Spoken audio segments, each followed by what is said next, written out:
Hello, everyone. Welcome to BG5 Live again. It's now October, and we're continuing with OC16. So we have Sarah here, we have Vanessa here, we have Banu here, and Boris. Exciting. Vanessa, take us through it. Welcome to BG5 Live, everyone, the show for BG5 and human design professionals, students, and enthusiasts who would like a deep understanding on how to apply human design to business so that they can thrive in their own careers and support their clients in doing the same. Doesn't Vanessa have the bestest ever voice to do that? I love her voice. It's just so awesome. So Thank you. Must be Vanessa, my 56. before we jump in and have Boris and Bano wow us with competitiveness in 2551 and OC16, we had our first BG5 live gathering. So Sarah and I were there, and we convened in Philadelphia. So if you don't know where Philadelphia, it's on the East Coast of the United States, right in the middle kind of part of the US. And we had a very small gathering, and we come in for the weekend, but there was a small group where we met on Saturday. So it was this magical kind of gathering that, like, wow, I really missed this. So we gathered in a very small conference room, and we had just more live discussions. And I was amazed at how fast everyone came together. So we met up for lunch, and then we did a 3 hour kind of workshop, and we just talked about different things. And wow, it was, the smallness of the gathering was wonderful because it helped us see the potential of this. And it had been 15 years since I've last had a live human design gathering. So this was kind of like just a fun event. Sarah, would you like to add anything to this, to your experiences, any reflections? Yeah, I mean, it was just magical. I mean, there's nothing like meeting together in aura. And I would say I'm still riding somewhat of a high from it, right? Like when you get together in person and you're feeding off of the energy, it's like you leave wanting to do so much and create so much more. And so I think that was something that was really exciting, was just like how motivating and inspiring and empowering it was. Um, and, just for myself personally, like I felt like I learned so much in that 3 hour session that Mike and Veronica led. And I just think it goes to show that when you get together in person and learn by doing, the impact that it has on you as a learner, as a student, as a consultant is so powerful. And not to say that online education isn't great, but for me personally, I thought learning in person was um, I mean, you just can't compare it, right? So they're very different environments. And everyone seemed very happy as well, the participants. We had 7 students. So Mike said it was a small group, but to me, it felt like it was actually pretty big for getting together in person, that we had 10 of us there total. And they requested that we do more of this. So now our next step is to see, what this looks like moving forward, whether it's courses, more gatherings, retreats. I think that, the ideas keep coming in, and this is only the beginning. So we're really excited to see what happens. Yeah, I agree. Definite stepping stone. When I first started human design back in the early 2000s, Ra used to have these gatherings on Ibiza, and I never went to any of those, but they sounded really dynamic. So I'm wondering if somehow we can do this. We should kind of think about this kind of, in the United States and Europe, just try to find places that we can have people meet. So if anyone listening to this has any ideas on places to do it, what we should do, we are all ears. So yes, exciting, exciting, exciting. All right, moving on. We're welcoming back Banu and Boris. This has been a really fun series that we've been doing with you. So they are both, Banu and Boris are in the midst of teaching OC16 right now.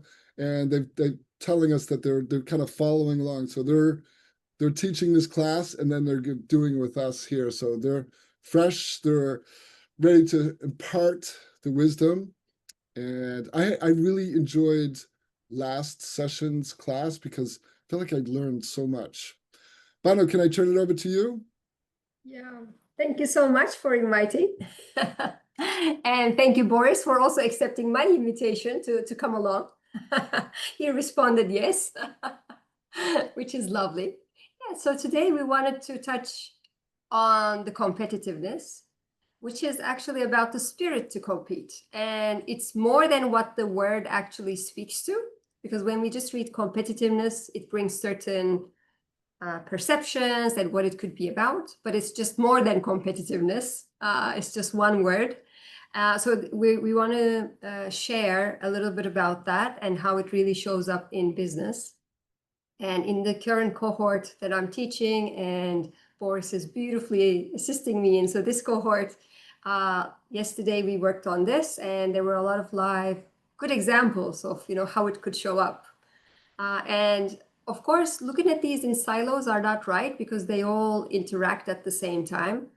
So we will perhaps touch other areas that it connects to as well. But we're happy to speak about the spirit of the business and how that leads us to compete as being who we are as an organization.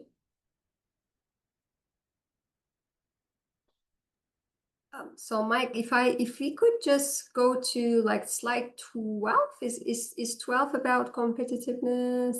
Beautiful. Yes, we can start the discussion here and then talk about it a little bit further. So as I said, it's beyond the one word that describes it. And as you can see, this business driver, the power base itself, we always look at power bases. And if you could pull up slide 11, so some power bases are really big. And as we had discussed the last time, these kind of map into the circuitry that we see in an individual's chart, but they behave differently in an OC16. So as you can see, some of the power bases are a lot of traits and strengths, and competitiveness is the smallest one. And it maps to centering. It's very small, but it is very powerful, and it is what holds the OC16 together in a way. And when we have multiple OC16s coming together, it's also the link that holds those together. So if we can go back now to slide 12, we can speak to just seeing this business driver in its wholeness. So the main idea behind this business driver and competitiveness is that an organization, remember OC16s is 10 or more people, or it can be a business, it can be a sports organization, but any group above 10 that's meeting or coming together for a common purpose. So this is what gives that group its identity. Yeah? And at the same time, identity meaning our corporate identity, it can be our brand identity, plus like how we dress, how we represent our organization, what we believe in as the organization. Sometimes when you go out and you speak on behalf of your organization, like when I was a sales director at Microsoft, I would say we at Microsoft because I'm representing the organization. So that spirit, what do I mean we at Microsoft? So what do I stand for? This is the identity of that group, and this is where it's derived from. And not only that, but being who we are in our identity, representing it to the outside, going out, daring, fighting for who we are, selling our products, services, or delivering them, whatever it is that we're doing, or getting our KPIs done. Yes, we might have been a sports club as well. So it's like the soul going out in the individuality of the person that represents it and fighting for it and representing it in a way. It also determines how we behave within that group. What's the acceptable behavior with the group? Yes, is everybody laid back or everybody's on top of their business? Does everybody have 2-hour lunches, or everybody is like, they got to feed themselves, but they come back to work to do the best, right? And everything else that happens outside. So this is what we mean by this business driver, and it sits at the very core of an organization. Oh no, this sounds so similar to the individual channel just in the natal charts. So so when I was doing some research before we started, and just the 2551 in anyone's design is about pushing the limits, pushing the boundaries, being competitive, but it's also other people around them can also feel that energy and kind of join in. It The way that it's described for the individuals sounds so similar to how it's described at an organizational level. Would you agree with that, or? Well, yeah, I would definitely agree with that. And what happens is, as an individual, now you belong to an organization. Not only when you go out, you represent yourself as the individual, but because you belong to that organization, you now also represent the identity of the organization. So that's where it kind of comes together at the same time. So when I went out and represented my organization, let's say we have big partner meeting and I was doing the opening speech or something, I am there as myself, as Banu. But then I am there in my capacity as the sales lead for that organization, representing the company that I was standing for. So it kind of overlaps. Where one of our students in the class, it was Sad, who said, "We as represented in the I think that's how he framed it. Boris, correct me if I'm wrong. But that is what it is. So it just comes together. And it happens through all the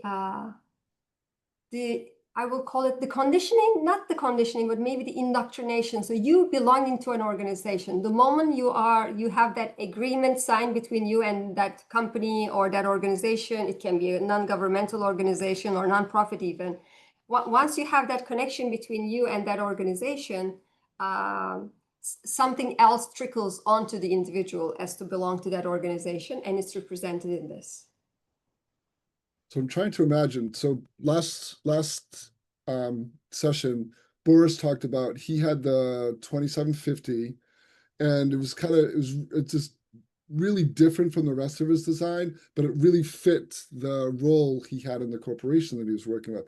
I'm trying to imagine what a 2551 in charge of a whole group or even a whole company, like what would that look like? I'm just trying to think personality wise, driving an organization or pushing them forwards. Have you met any, by the way? Maybe I can step in here because that's what I said yesterday as well in the course, that it's not so much that you can assign it to a business function, to a certain position, to a certain role in a company. It's the company as a whole. It's in an individual chart. It's the who am I kind of. And this is for me the who am I as the business, as the conglomerate of multiple individual people. And this is for me what it is. It's this underlying, we behave like that, we do it like that, we talk like that, we compete against these other companies on a certain market or whatever, or we try to outbeat them in a certain way, but sticking to our own identity, to our own common ground behavior. And was so interesting yesterday when we talked about it, that Banu, even though she is out of the company she was explaining for since 10, 15 years already, when she talked about the company, she talked we. We Oh, do interesting. that. We behave like that. We approach clients like that. So there is this quote unquote indoctrination, this what happens that is like shaping the individuals together. And when you start looking at the individual traits that are there, this is like the 34, it's this personal power, this is my energy, this is what I can bring in and chip in. And this is where I think everybody who gets caught with the 5125, with competitiveness, with we want to do something together, we want to dare, we want to change. And there's a lot of change push inside. Like we need to move forward. It's not looking back. Business as usual is not this circuitry, is not this competitiveness. It's like Mm. we want to move. We want to give a new shape. We want to give a new direction. But not in a sense of a vision or mission or strategy statement, but rather this inner wish to thrive, to move on, to change. That is what is in here. And that everybody, every individual is injecting it. That's the 34. I inject my energy into that. And the 51 on the other side, like the quote lead on top, is like the one that gives a new idea, that gives something is we need to cross a borderline. And I actually just looked up, and as a famous example, because I started to look into mountaineering and hiking and things like that. And I looked up Tenzing Norgay and Edmund Hillary, the first to climb Everest. Guess what traits they have? The one has the 51, the other one has the 25. So Tenzing Norgay, the 51, the one to dare, to cross the border, to inspire with crossing the border other people to follow. What happened afterwards? There were more people to follow. Yes, there are two guys that climbed the Mount Everest. So if they can do it, we can possibly do it as well. This is the competitiveness. They give a new push, and that is what is in here. And if I could add to the example I was speaking to land it like to more business terms. So as he said, many years ago, I used to work for Xerox. It's an American company that builds printers and transactional printers. And it was the company to work for, very successful. This was before digitization, where we used to print everything and all that. So I worked for a long time there and part of sales, and I also managed the service organization. So how the service organization and the technicians and the engineers, when there's a customer problem, because we used to print bank statements for banks, we used to print invoices for telecom companies, and we would have machines there working 7/24, like huge devices that would work 7/24 with a workforce. And we would, they would be envelopes, sent, transactional data printed. So big operations. So what happens when an operation stops? So what does the technician go and do? And how does he represent the company? So if the engineer is there and the bank statements are not being printed because there's a problem now, so how does he represent the company? How does he solve the problem? Because he's standing up for the company, not individually for himself. So how do we at Xerox address our customers' problems? How do we handle them? How far do we go to make things happen? So this was the example I'm giving. And when I was giving in class, and when Ra was teaching the course, and he just taught it once, but he gave a lot of sales examples. He used to run a sales team, and these guys would call and do cold sales calls. And he says it's representing the company calling, but it's also daring, because every salesperson knows that 30 times they will call and maybe they will land two, because it's very hard to dare to call somebody and ask for their money. So he spoke about these terms as well when he was speaking to competitiveness. So daring to be us, but in return, in terms of our identity, we also compete with others because it makes us who we are as an organization. You know what it feels like too?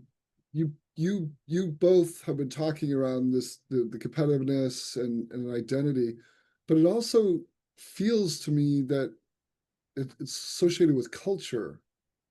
And trait 5 in the Penta is culture.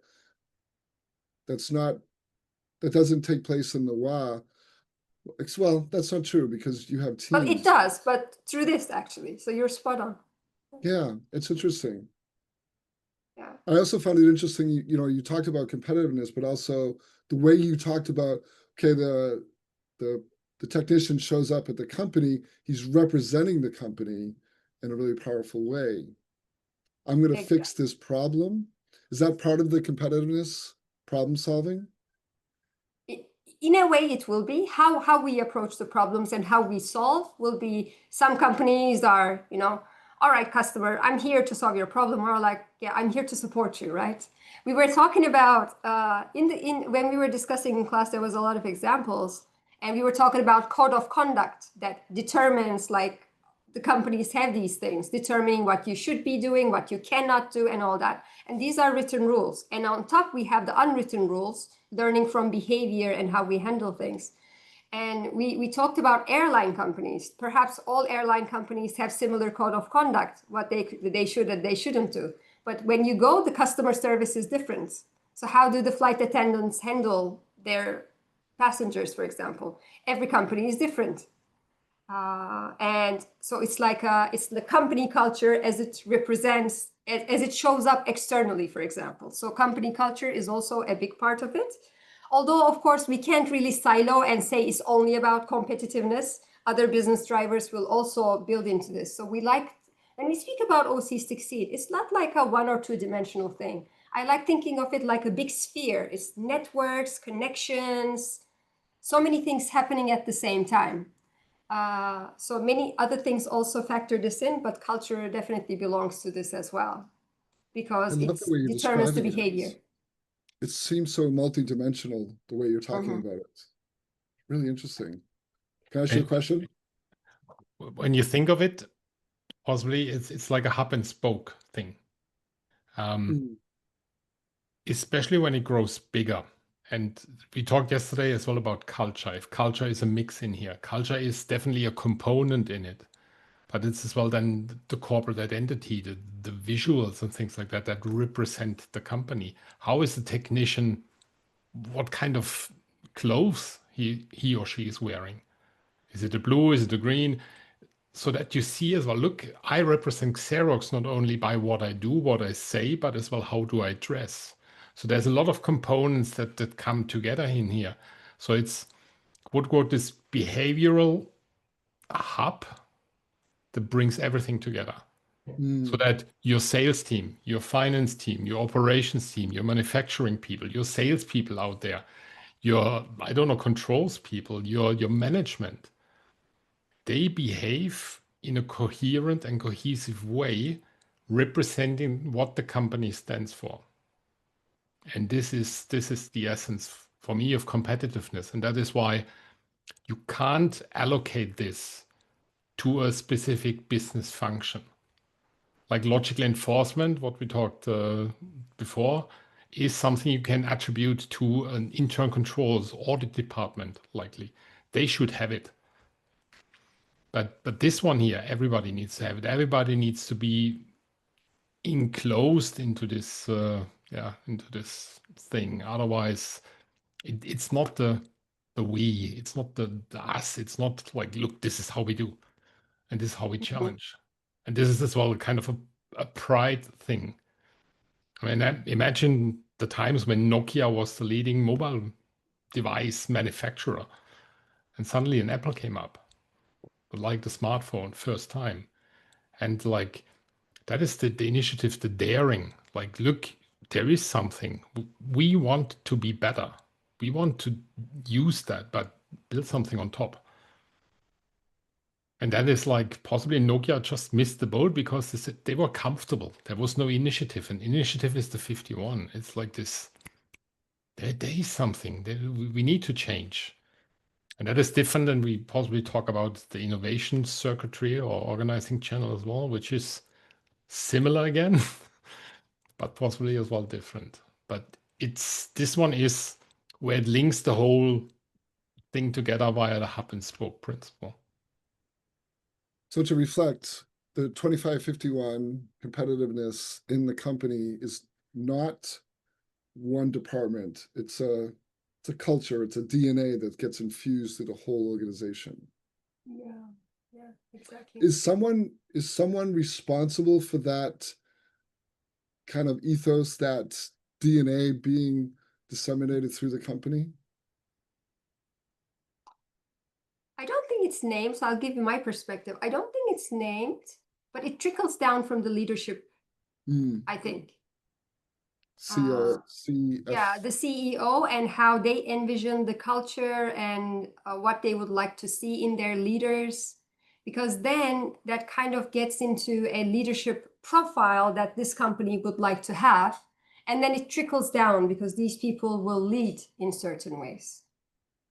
So you might be looking for leaders who are there to keep the status quo. You might look for very innovative and forward-looking leaders who are all about taking, innovating and being creative with their people while supporting their people. So it trickles down from top down, definitely. It can change a little bit. Every leader along the way, especially in very big organizations, they might be changing it a little bit. Like when the sales team that I was leading perhaps might be behaving a little different than the sales team another leader was leading. There's some, these are like the same language, different dialects maybe that are spoken in the country. We could allude to it like that as well. Yeah, but I think it's set up at the top. And OC16s are hierarchical. So there's always that happening because it all reports to one in the end. And Boris, if there's anything you would like to offer. The last time when we spoke logical enforcement is enforcing, look, these are the rules, this is the setup, this is how we do it, this is the process, step 1, step 2, step 3, step 4.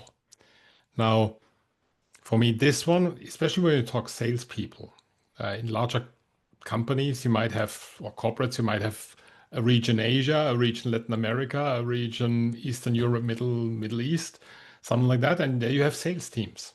And they report typically to a local management. So the overarching umbrella is how we speak as a company. Then you have the local culture that comes into the picture. How do you approach your clients, your customer in the market, in the location, in the country you are in? I think there is the subtle differences that still under the same kind of umbrella, the same kind of behavioral spirit, this is how we operate. So there can be nuances and differences, especially in larger companies. Or think of dress codes. We had as well, one of our CEOs was very formal, suit and tie constantly. So guess what? The people were wearing at work, the men, suit and tie. The next CEO came, yeah, a shirt and a jacket and jeans. Guess what happened? And then the culture changes dramatically. Yeah, exactly. And that is like, there is behavioral changes that are coming by management, by top management, that then trickles down. Now you can describe that as culture, you can describe that as whatever. For me, it's kind of the unwritten rules is here. The written rules is in logical enforcement. So this is how I would call it. And Banu mentioned the code of conduct. The code of conduct is kind of a written form of such rules. How do we behave as a company vis-a-vis our suppliers?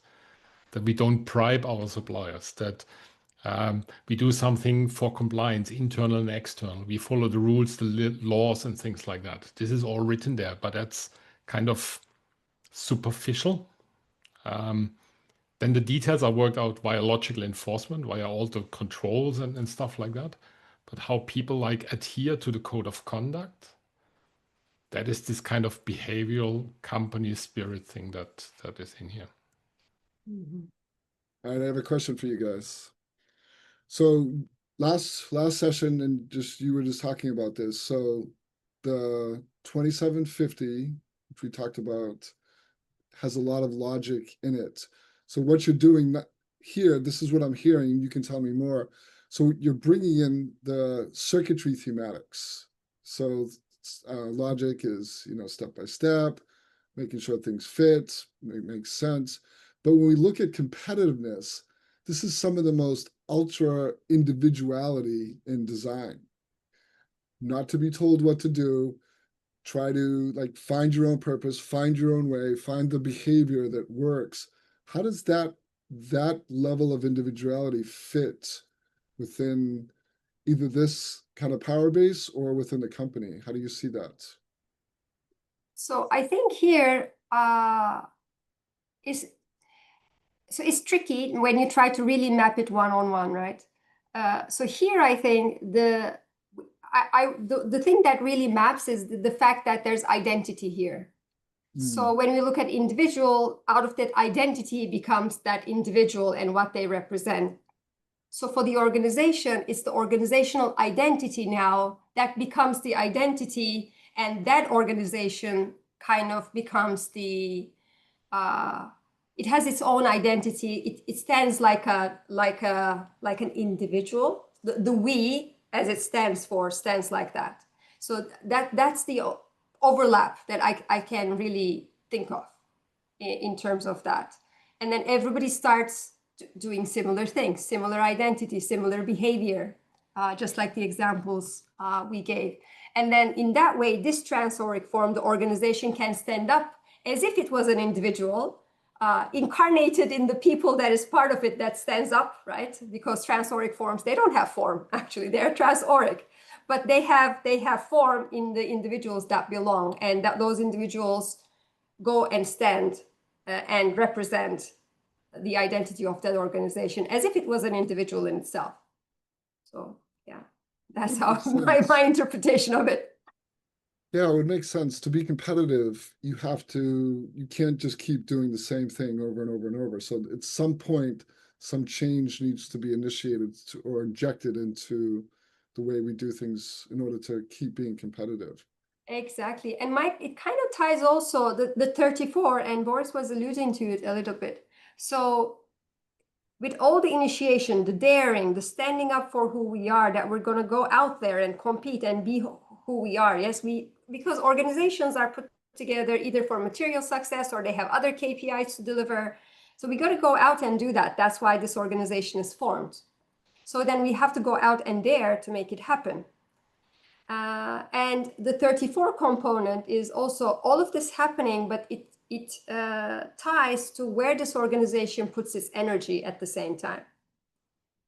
So are we going to be laid back and, sit in the terrace? We can come to the office, but do we put our energy into just chit-chatting on the terrace and doing 2 hours of work? Or do we work 6 hours and we chit-chat, or we have short coffee breaks, right? So how efficient is the work? So where does the energy really get put into is also part of this. It's when Ra was teaching it, he was giving this example. He got hired when he was younger. He was a university graduate, but he didn't want to have like a university graduate job. So he got hired by a railway company that somebody he knew was working as a construction worker. So he was giving this example, and the other guys who were working there, they were obviously not educated. They were construction workers. And he came in thinking, okay, they looked at him suspiciously. What's this university guy doing here? And he felt like he needed to go and, given the energy of the initiator, to go and show how it can be really done. So he started working really hard, doing the bolts and things. And a couple of hours pass, and 2 guys from the original seasoned construction workers come and put a hand on his shoulder. He said, "Guy, new guy, you got to slow down. If you keep on working like this, they're going to expect us to make," like they were making 20 bolts and he was trying to do 50, which is possible. And he came in doing that. He said, if you benchmark that, they're going to expect us to do 50.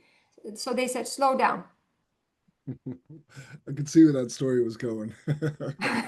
They said, slow down. So that's how things are done in that organization. And individual comes and it can be done better, but you are like, okay, this is how much we do here. So because they wanted to have a job for a longer time, they got to feed families and stuff. So. Yeah, good story. Thank you. Well, thanks to All Rob. right.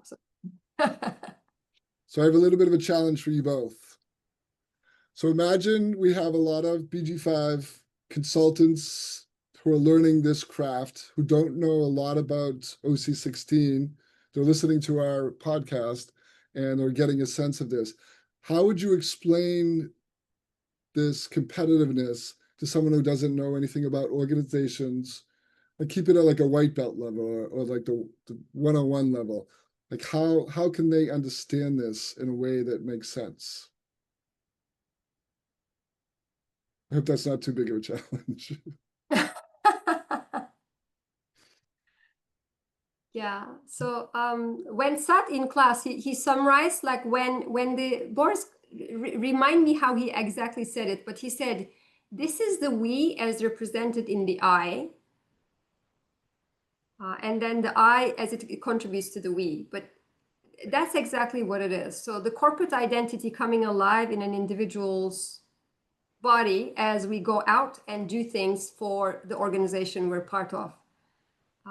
And how we're going to behave, what we're going to do on behalf of that organization, and represent it in a way that it can compete with whoever is out there and look into the future is what this does. So if I try to take out as much as possible from the business world, this is how I would frame it. So Yeah. I love the words that you keep coming back to, which is really important. So when we're working with people in a company, they either have a really strong identity within that company or they don't. And part of that identity is we behave, we act, we express ourselves in a really unique way that reflects on the company. So we use the word culture. The culture has to be really strong to kind of build that identity. That's kind of some of what I've been taking from our conversation here. Would you agree with that or add to it? Yeah, I agree. Definitely. It's possibly what really when Sat mentioned it yesterday, because you have the other organizing channel 5521, the management channel, is more or less the I that is the we. Like the CEO that speaks, me, the CEO, I'm the company, Microsoft, for example.